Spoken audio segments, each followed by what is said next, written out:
Good evening. Today is the 15th of May and we're only halfway through this month, but it seems to have been populated exclusively by slightly shambolic shuffles. And got a lot more to come, but here we are. This is the monthly meeting that they have at a place called the White Horse. It's a pub in a village called Ampfield near Romsey in Hampshire. Last time we came here was August because the September event was rained off, but we're back now and we're back here for the rest of the season. So I do apologise in advance for any incorrect information, if I get things wrong, if I fall over, if I just generally make a terrible video, if it losing the title, that's all I'm going to say. 1969 to 70 Triumph TR6. This looks rather nice actually. In fact, the standard of things that has come this evening, as is usual at this event, is rather high. That looks in very nice condition. Still got the Lucas mechanical fuel injection in it, I think. Then we've got this 2019 Porsche 911 Carrera 4S. The technical name for the evening is the Classic and Interesting Car Evening. What denotes an interesting car, I suppose, is up to the landlord. He will decide whether you go in this car park or the one over there. I'm in the other one because I don't think my car qualifies as interesting or classic, so there we go. 1978 to 79. Ford Escort Mark II RS 3000. Facelifted one of these, front end changed in 1978, so that would make sense. Again, in superb condition. I mean, that car's probably increasing in value as I'm walking around it. Professionals vibes, of course, of over one that was used. Professionals was a 77 car, and it was white. Another one, of course, and there's actually two more here as well, but we'll go with this one now. So Mark 1 this time, Mark 1 Mexico. I don't know how to spot a genuine Mexico view. Somebody once told me, but it involves opening a bonnet and feeling wings and things like that, so we won't do that. We'll just say that this is a real one. 72-73 on an L, and then another one. I can't remember the name of this colour right now.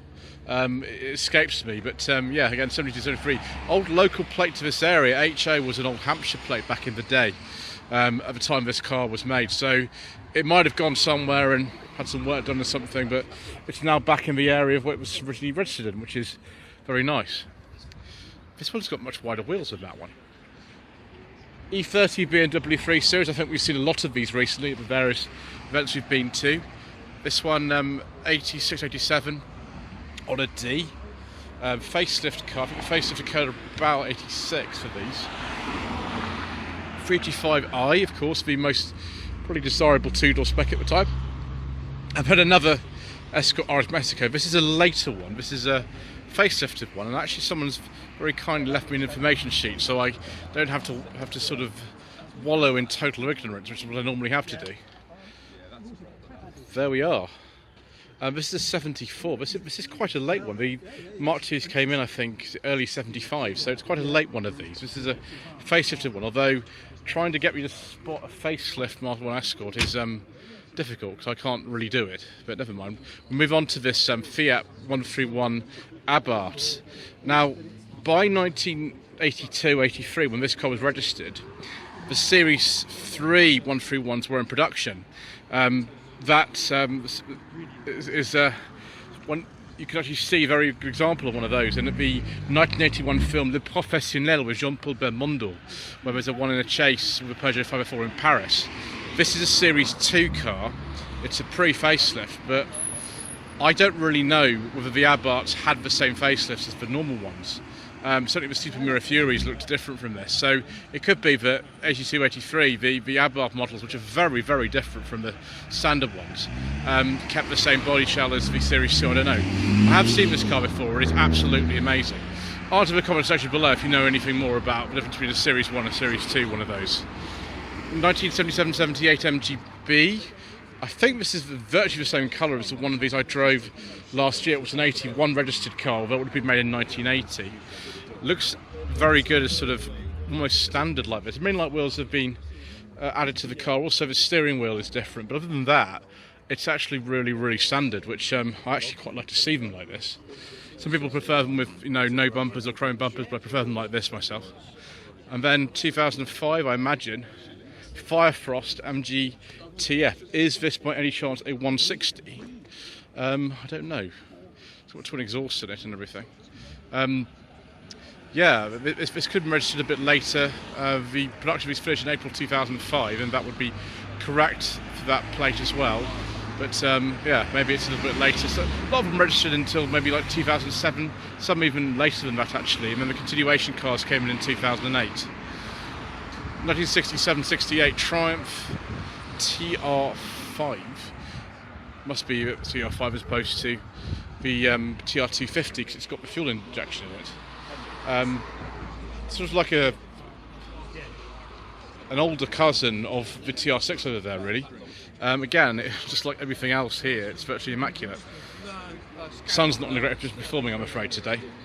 1969-70 MGB with an interesting hardtop. I don't think I've ever seen one like this before, actually. There are several hardtops you can get for MGBs. That one I have not seen before, which is interesting. Then a Triumph TR7. This is, I think, actually 76, 77 would be a Speak-built one. But this one's had a V8 engine fitted.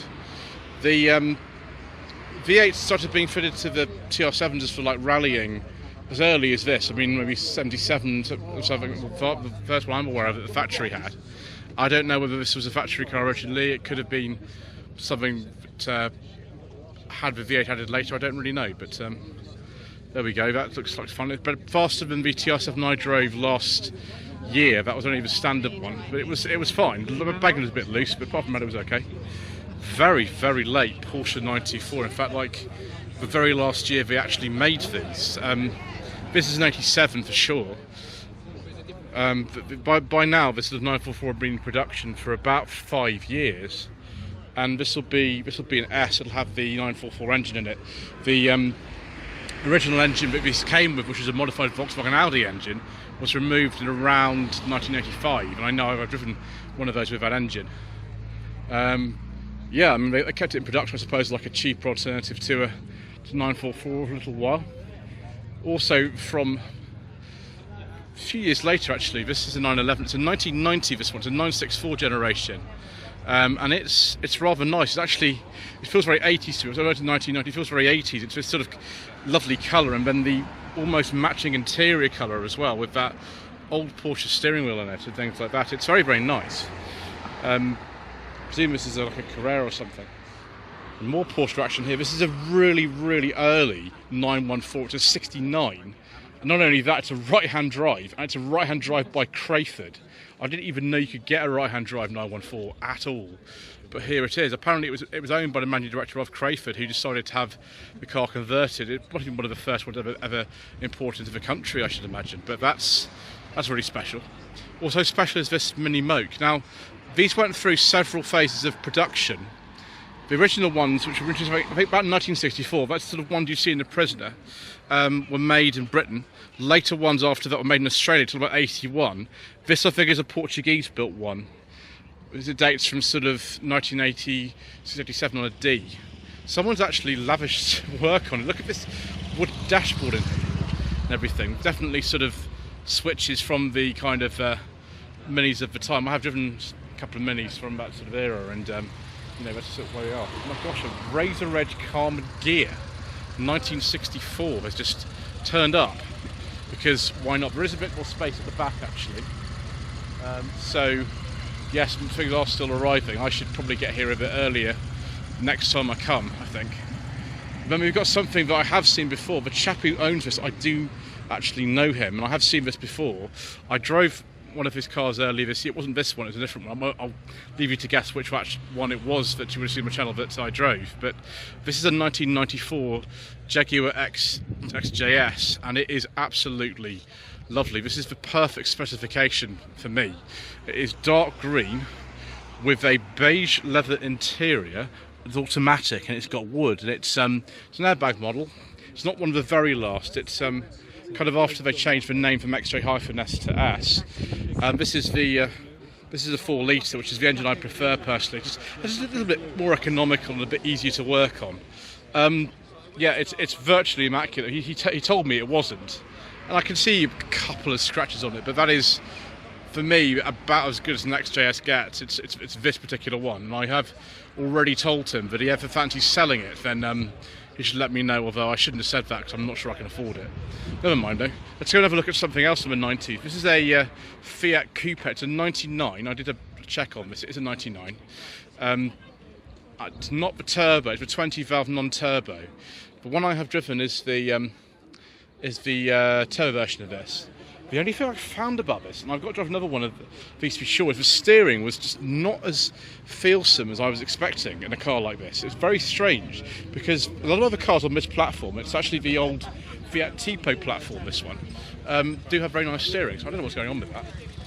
And then next, a 2022 Aston Martin V12 Vantage. I had to actually look this up because I'm sort of really bad on modern Aston Martins, but it is very nice. It's not really a classic. I mean, it's 2 years old, but I'd say it's interesting. So it does qualify to be here, which is good. The camera angle is terrible here because I just can't get any further back than this fence. So I have to excuse me, viewers. You did click on a video entitled Shambolic Shuffle. This is an Austin Healey 3000. It's at Mark 1. This is a 1960, this one. It's still got original gearbox. I think it's a Moss gearbox in these, which was similar to the one used in the E-Type. So no synchro mesh on first or anything like that. Very nice though. I mean, that looks looks great, doesn't it? And then MGA here is another MGA as well. Over there, we'll have a look at this one first. I think this is the this is a 58. This is an earlier one. The other one. This is a 1.5. That's okay. Yeah, this is a 58, this one. Well, for some reason, when you do a reg check on this, it comes up an MGX Power SV. This is definitely not an MGX Power SV. What I think has happened with this car, though, and looking at these covers on the wheels, suggests it's got much larger wheels than standard. I think this car has had some work done. I think someone's improved the brakes. I think possibly someone has souped this up a little bit, which is fine. I mean, if I want one of these cars, I don't think I'd want to drive it on the original brakes, because I've driven things like Morris Minors and the brake and MG Midgets, and the brakes are quite bad. So personally, I approve of things like that. And then we've got the oldest car that's actually here. This is a 1923 AC. Look at the width of the tyres. They're like bicycle wheels. Again, I had to look this one up because I wasn't exactly sure what it was. But yeah, it's 101 years old, this car. 101 years old, and it's still going, which is absolutely amazing.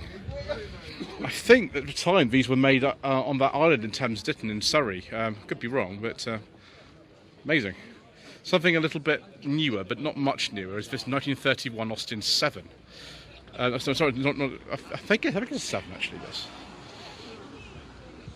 I think so. Yeah, it's certainly small enough for one of those. Got the Voxel plate on it. So about this time, you know, Aston Martin still set up a company, so it would be registered by Austin because they were up at Longbridge, weren't they?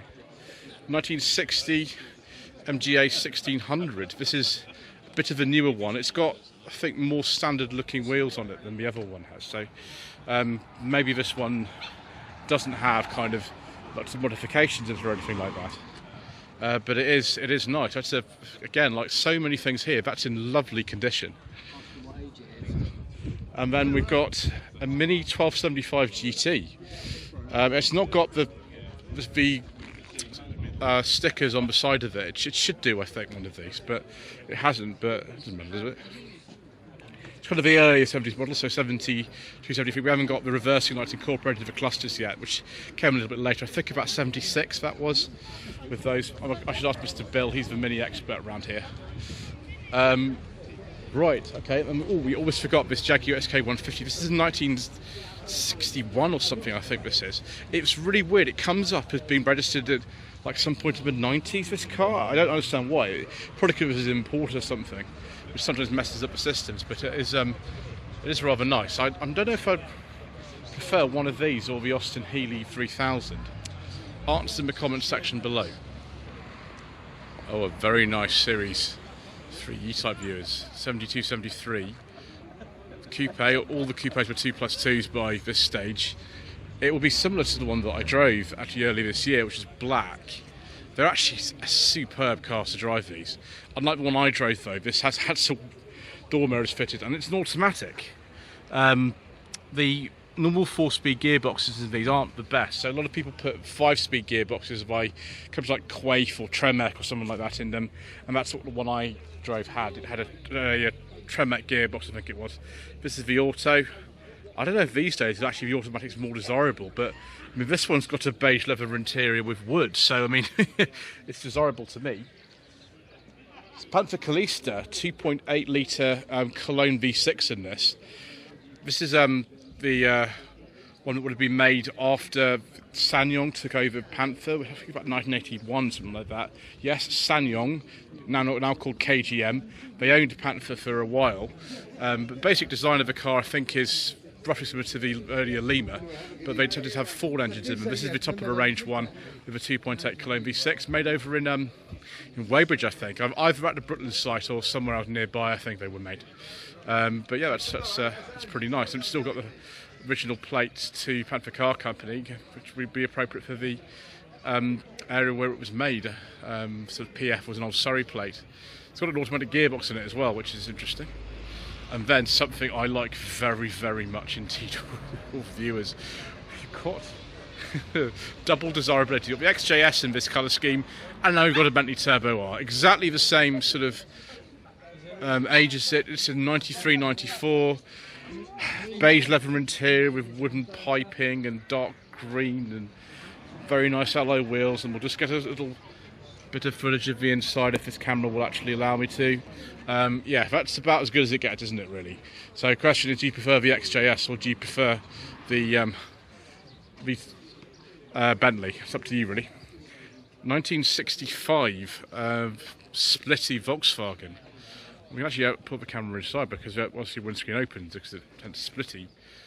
And that's been very, very tastefully kind of redone, hasn't it, quite recently? That's a very expensive restoration. Might be handy on a day like today because it's quite warm to have those open, although you get the flies in your teeth, which shouldn't do good. 1970-71 Land Rover Series 2A, I think this would be. These morphed into the Series 3 in sort of late 71, so I think this is still a 2A. I'm not really an expert on these very much, but I rode in one of these when I was a teenager in Wales in the back, just sort of standing up on some off-road thing, which was completely insane. My twin sister actually came with me as well. She sat in the front, and I stood in the back with another chaps. It was bonkers. Anyway, 1986 or 87 Citroen 2CV. This should say actually the trim level somewhere on it. On the scuttle panel here, it doesn't. Let's have a look at the back. Oh, it's Charleston. Okay, yeah, Charleston's were I think the posher ones, as far as I remember. That even had a different steering wheel put in it. And then another Triumph here. This is a TR5. It's really similar to the other one. It's a little bit later, 68, 69 on a G, but otherwise than that, it's really similar to the other one. Then we've got this late Mark 1 Golf GTI, again a car we've seen an awful lot of quite recently at Retro Rides Weekender. Maybe this one was actually there. It's not too far actually from here to Retro Rides Weekender at all. It's less than an hour, so maybe it was there, I don't know. You have to look through my 14 parts of Retro Rides Weekender to actually see. The back of this is, we've got sort of like early Targa type thing at the back of this one as well. That's probably a bit better for the weather that we've sometimes have in this country, which is sometimes great, like today, sometimes terrible. MG Midget 1500, 1976-77 on an R. I forget whether this is, it looks a bit like Vermilion. It could be a different colour actually than that, but it looks a bit like that. Triumph gearbox in this and new instruments and things. Again, someone's left this very standard, the rust style wheels and the rubber bumpers, and actually it looks really good like that, actually, in my opinion. And then Suzuki, well, I know these are Samurai, but they're also called an SJ410 or an SJ413. I think that refers to the engine size, actually. But very, very basic. These just are non-existent now. A lot of them donated engines for other things, like marine engines and stuff like that. And they just rusted like no one's business, and nobody really cared about them. But I remember these very, very well.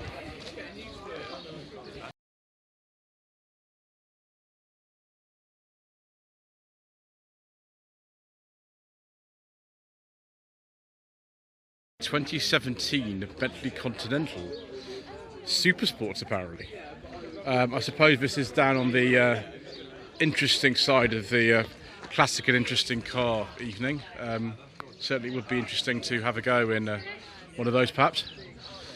And then a 1931 Voxel. You can see it's a Voxel by the Bonnet Flutes that they used to have until I think the 50s actually. Somebody who's an expert will probably tell me differently, but there we go. Got some nice trafficators on this one as well. I would say it's a Cadet VY Saloon. So why is it 31? I think presumably that's the year it was built or something. I have absolutely never seen one of these before in my entire life. I think I've heard of them, but I've never seen one. So what are we approaching? Sort of 92 years old, that car, which is pretty crazy. Here's this Razor Edge Carman gear again. I always prefer the styling of a Razor Edge one as opposed to the other type of Carman gear. I don't remember right now exactly how you differentiate between them, other than just what I've said really. 73, 74 E-type. Actually there's two more E-types here rather than just one. One of those we saw was Coupet. This is the Roadster, all in V12. This one's got a manual. It could be original manual in this, I suppose. You've got to be very familiar with all those switches on the dash if you want to kind of work out what's going on. Also, you've got to drive in very, very small shoes because of late TT here. So we don't make these anymore actually because they are fun. That sounds like it's very fruity. Anyway, yeah, you've got to have very thin shoes in one of these E-types because otherwise, literally, I couldn't fit my feet in the pedals of my other shoes, so I had to wear some thin ones. And this is an earlier one. This is a Series 2, 70 to 71. Yeah, 7071 J. Someone's very kindly opened a bonnet on this so we can have a look at the XK engine. There we go, here's the 6-cylinder XK engine, and you see the accessibility that you get from a design like this. You just be very, very careful. You shut this bonnet properly, because if you don't and you brake, the thing will just come forward. Yeah, they're quite a lot of money to replace those actually. This one's not a 2+2, the 2+2 has longer doors on it. And someone, yeah, so put a 5-speed in that, which is good. I should have come here a bit earlier on. Don't got the space on this side, shouldn't I? That's what I should have done. Anyway, again, another car we saw absolutely millions of at Retro Rides Weekender. There's only one here, which is strange to me now. 1996-1997 Unos Roadster, the Japanese domestic market version of the MX-5. This is one of the later cars. Actually, hang on, this is a normal MX-5, isn't it? Someone put a Unos badge on this. I'm just being... No, it is. I'm just being stupid. This is just an MA NX5, UK spec and everything. Actually, these, I don't know if they're more expensive now. This has got quite a nice spec in it, actually. I think that's really has been changed, and that's sort of later airbag wheel. I think the last updates to these were about 1996. From memory, I can't remember now. Somebody else in the comment section below will definitely tell me off and tell me about such things anyway, won't they? 1969 to 70 Volkswagen 1500. Again, did we actually see these at this Retro Rides Weekender? Possibly we didn't. It's actually, this is in really nice condition. Although I can see that door is bubbling at the bottom. They all do that. It's really standard, this car as well. It's really, really standard. It's not got big wheels. It's not had the front lamps changed. It's not been turned into a Herbie replica. Even the seatbelts look really period. That's fantastic, isn't it? Seeing something like this. Even if it's not perfect, that's really good. And another TR8 this time. This is actually a Solihull built car. This, after Canley closed in 1980, they moved production to Solihull, and they started officially making the TR8s about 79-80, I think, about this time. The bonnet locks changed, sorry, the boot lock changed as well. So this is one that's been built at Solihull. Unless someone's changed the boot over, they might have done, but that's what the later cars had. The good old Rover 3.5 litre V8. 2019 Abarth. 595. You know, these are at like every car show you go to now, aren't they? There's so many of them. Production, I think, has finished. It finished a while ago, but you can still order a new one because they still got stock of these. You can still walk into a Fiat today, so I'd like a brand new one. It won't be better than one of these. I have driven one. I drove a very late pre-facelift, 2016 595C quite recently, and it was sort of nippy, really. That's how I describe it. But it's not just getting interesting cars down here; it's interesting parking arrangements, more like. Look at this Lexus. I presume this is a nice 200. I don't think they made sport models on the 300. I think it's just the 200.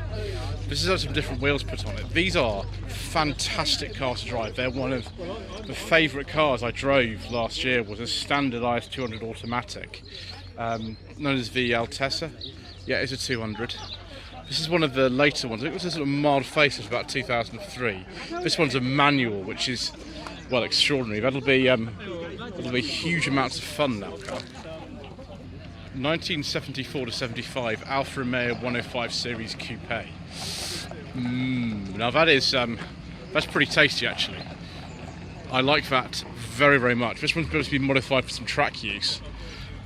I imagine that's probably got the 2-litre engine in it, something like that. Yeah, we've got all kinds of things, just a really long gear lever, because the driving position, it looks like it's going to be great. You sit in it and it's fantastic, and then you realise you can't reach the gear lever, so that obviously is a bit of a problem. Peugeot 205 1.9 GTI. This one, it's not as old as the plate. The plate's a little bit older than the car. This, I think, would date from somewhere between about 1988 and 1990. We've actually got the clear indicators, which with a facelift, but I don't think it's as quite as late as 91. It may be sort of 90. The rear light lenses changed and things like that at about then. It's like a special edition, but there were special edition GTIs as well. And this one's got some interesting seats in it. And then we've got this TVR. Very, very nice. Sounds good, doesn't it? Sounds very good. With the Voxel Cavalier Mark III lamps on it, and 9596 on an N. I wondered if we were going to see a Coupet replica in here, and well, here is one. Don't know what year this is, I don't know what kit this is. It could be a DAX or one of the other kits. Someone's left it running and must need a sort of kind of warming up or something. I better not touch that exhaust pipe over here, because that would be a tragedy if I touched that with my leg. Austin Hindi 3000, it's one of two of them that are here. This is left-hand drive this one for some reason. I wonder if that's got a different gearbox in it or something. Oh gosh, there's just two exhaust pipes on the side of that AC. I'm glad I didn't touch that. That was a lot later. It's 1965 actually, as opposed to the 60 that's over there. Yes, there is something else actually that's arrived, which I think I prefer to that Austin Healey, but we'll go and see what it is. As I referred to earlier, this is called the Classic Interesting Car Evening, and this is both a classic and it's interesting. It's a 1939 Morgan Supersports three-wheeler, and we have a very innovative security system on here as well. Stop me getting stolen. I saw the gentleman parking this, and I was just like, I'm not sure I'd like to drive that myself. It looks a little bit scary. Chap in the 914 is leaving. Let's see if we can cross this road in a moment. There are a few other things over there that I just want to have a look at. But in the meantime, let's have a look at these Porsches leaving, because you know, why not? Since we're actually here, I've just spoken to the landlords, and they could be advertising these videos on his website or Facebook page or something. There we go. Sound of a 914. I think it's a 1.9 litre engine or something in that. Then there's the 911 964. Right. Here's the TVR again, and it's very nice. Some people have been very polite and they've moved their cars out of the way so more people can get in, which is good. This restaurant here is currently abandoned, and it's a shame, but just meaning you've got more parking. This is what we wanted to see, though, viewers. Living Daylight specification Aston Martin. I think it's slightly earlier than the one used in that. I think this is probably late in his early 80s, this one. But that is, how do I put this? Exceptionally nice. And then there's another E30 here. I've just been speaking to a gentleman who owns the other E30 over there. Apparently it's a press car from BMW. This is quite a late one. It's a 1993 or 94. I think the E36 Toys didn't come out till 1994. And it is just a 316i, but it's not in the best condition, but that's nice to see anyway, isn't it? I just checked, yeah, it's a 79, this one. And it's got a beige leather interior with wood. I do like a nice beige leather interior, viewers. If it's good enough for Timothy Dalton, it's good enough for Rowan Atkinson, it's certainly good enough for me.